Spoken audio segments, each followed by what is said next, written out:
Jake Paul versus Tommy Fury. It's confirmed. It's gonna happen. Guys, welcome back. Make sure to like, sub, and comment, and let's get into the video. I'll leave my words. I didn't think this fight was gonna happen. Go back to the fight stream where we did Jake Paul versus Tyron Woodley, and you will see that I said, and I quote, "This fight will not happen. I bet the house on it, so I've lost my house, and I am homeless now." Fact. I am kind of surprised that Jake would do something like this, because I really thought after his performance against Tyron, he wouldn't want to fight someone better. I really genuinely thought that we were going to get Tyron Woodley too.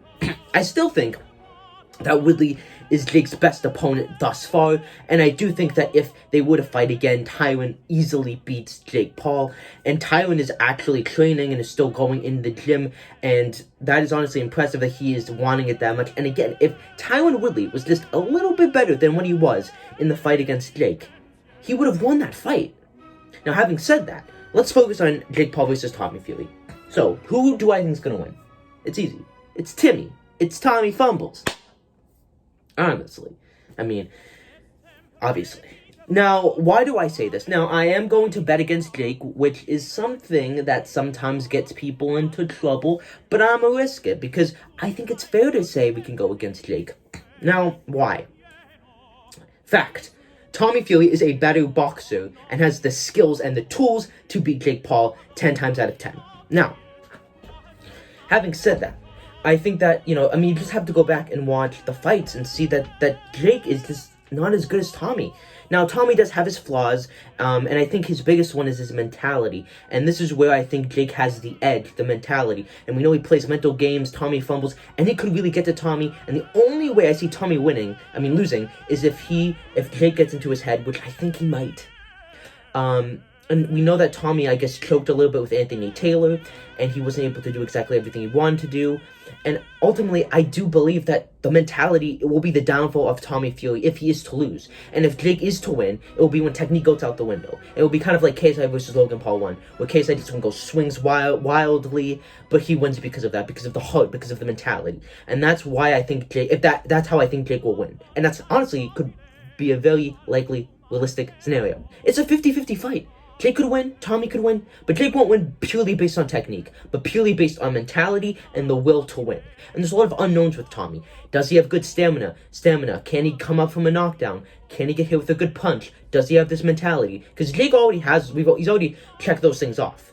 I mean, albeit his mentality, his cardio, and his ability to take punches isn't great, but still, we know that he can somewhat arise from that. I think Tommy has the cardio for sure. I don't know how he is at taking big shots or about, going into the trenches. I don't know about Tommy. So there's a lot of unknowns about this fight as well. I think for Tommy, he needs to stay off of the jab, use his height and his physical advantages, clinch him if he needs to, kind of do a Logan Paul type move. Not get too excited and literally fall into his shots, have better head movement, have better defense, and remember to keep the mentality calm and not play into Jake's games and not let Jake get into your head. Because if Tommy can master the mentality, he is going to easily beat Jake purely based on his technique. Tommy can do this, but it's up here that's what's going to decide that factor. For Jake, honestly, he needs to just improve on his head movement, his footwork, his defense, his cardio. There's a lot of things to improve with Jake. Also, when he does these punches, when he comes out and his head's down, boom, prime Tommy Fury uppercut. We will see Tommy Fury uppercut Jake a lot of times, and I think that's a place that will get Jake in trouble, and he's not going to fix that, because he's been doing that since the Gip fight, and he did that back with Tyron, and clearly the stuff that people are telling his coaches to work on all the way back in November, which was his footwork and his head movement isn't good, and BJ Flores was like, nah, that's not true.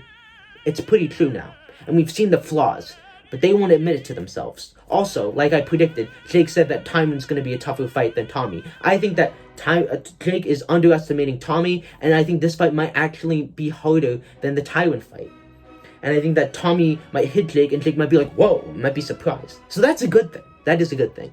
So Jake, I think, honestly needs to just dog it out, get rough with Tommy, which is something I don't think Tommy would like. Lots of pressure. And again, the combinations definitely worked for Jake, so we should go back to doing that. and making sure to come in with that will to win and not underestimating Tommy. And I think underestimating Tommy could be Jake's downfall. So it's a very intriguing fight for sure. But yeah, that's pretty much all I had to say on this topic. If you want me to make further videos on it, I will. But those are just some of my initial thoughts. So make sure to like, sub, and comment. And YouTube Boxing is back. This fight is happening in literally over 2 months away, so it's not going to be a huge wait, thank God, because at this point, I think we just want to see these fights, and I don't really care for the pre-build-up, but I think the press conferences are going to be pretty epic, and I will definitely be able to cover those over the coming 2 months. So yeah, peace.